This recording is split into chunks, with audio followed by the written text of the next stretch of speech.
Hey, folks, good morning and welcome to another episode of Steelers Morning Rush. I'm Alan Saunders. It is Friday. Congratulations, we made it through another week, and we're only 2 weeks away from the 2025 NFL Draft. Feels like it's getting into the nitty gritty. Got a question here I want to get to. Yesterday, Smitty put out questions for our afternoon drive, and we didn't get to them all. And this is a good one. Chef Buck wants to know if it's possible for the Steelers to use the comp picks they're getting in 2026. We've talked about a lot in terms of trading up in the 2026 NFL Draft as the teams plan for their future at quarterback. Is it possible for them to use those picks to trade up this year for, say, I don't know, Shedeur Sanders or something like that, someone who might be available? The short answer is yes and no. The Steelers cannot trade their 2026 comp picks right now because we don't know what they're going to be right now. The comp pick formula involves salary and playing time in comparison to the rest of the league. So the actual results of those comp picks won't be determined until the end of the 2025 season. And in fact, the league won't officially dole them out until about next March. So they can't be traded until the league officially hands them out. But the Steelers could trade their regular draft picks in 2026, knowing that they're getting those comp picks. So the Steelers could say, trade a 2026 second and a 2026 third and a 2026 fourth, knowing they're getting a third, a fourth, and a fifth back in comp picks, and say, okay, that's fine with us. There's a couple problems with that. When you're trading a pick a year out, you're usually getting about one round less value.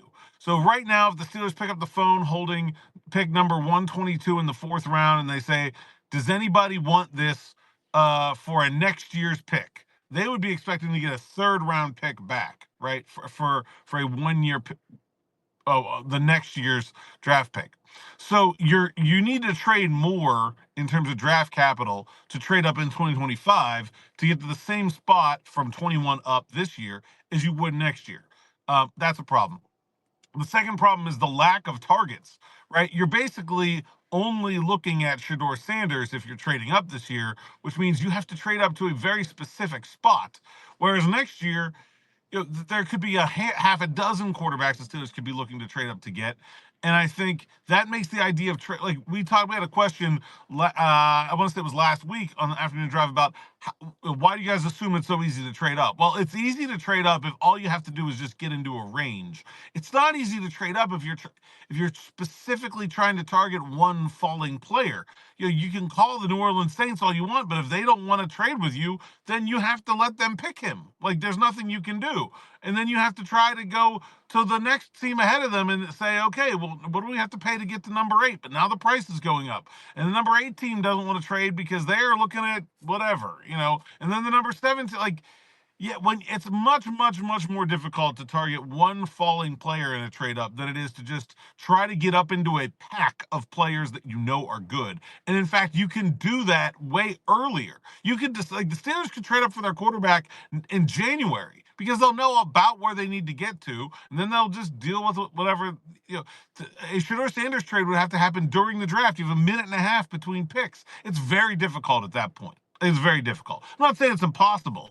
I'm just saying you're increasing the difficulty of being able to pull off the trade, and you're paying more to get to the same point in the draft as you would next year. So I don't want to say it's impossible, and certainly if Shedeur gets past the Saints at 9, and then I think it starts to really look like a free fall. There is a possibility of the Steelers moving up like 5 picks or something like that to go get him. That feels a lot more reasonable than like a big swing into the top 10. Of course, 5 picks is not going to cost you, like, they could just trade a third. Like that, it doesn't matter what you're giving up at that point. So possible, I would say.